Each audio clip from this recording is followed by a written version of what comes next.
yang apa nama development fund semua berada dalam tu Aidil.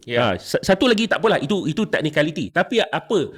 Dia kata kita tidak boleh belanja untuk operating. Betul tak? Kita hanya boleh belanja untuk development, untuk hutang untuk development. So ini bermaksud Aidil, kalau dia nak potong pendidikan IPTA punya bajet, dengan kesihatan punya bajet, ini bermaksud dia orang tak mengkelaskan perbelanjaan untuk kesihatan dan juga perbelanjaan untuk pendidikan tinggi ni sebagai satu pelaburan. So maksudnya dia anggap apa tau?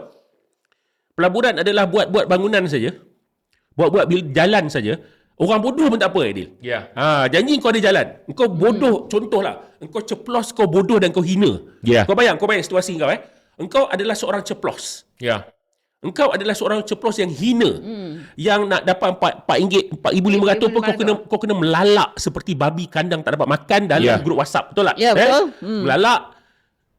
Kau bodoh lah. Maksudnya kau bodoh, kau taksub pada Anwar. Tapi dekat rumah kau ada internet 5G.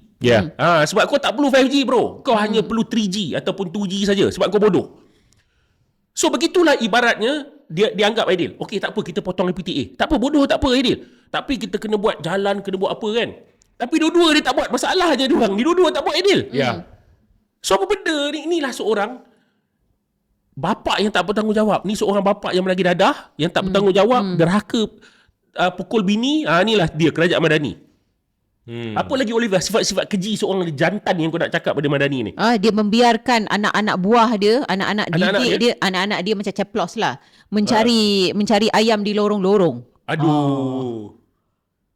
Jahat. Seorang bapa yang kita kena, patutnya kita kena hantar anak tu ke JKM adik.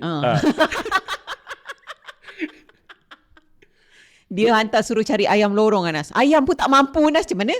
Itu kau tahu tak yang Olivia cakap tu adalah perbualan dalam grup WhatsApp yang tersebar, ada kat Facebook grup WhatsApp tersebar kerana ceplos tak dapat duit gaji.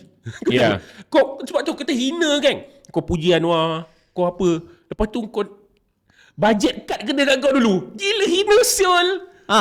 Sebab dia cakap apa tahu kat sini, dah gersang sangat dah ni, kemarau panjang, gersang carilah ayam lorong, lepas tu nak bayar ayam pun dah tak ada duit dah. Betul. Itu dalam grup ceplos yang tak dapat gaji bulan April. Projek Madani. Grup Projek Madani. Grup tu tajuknya Projek Madani. Betul, tersebar.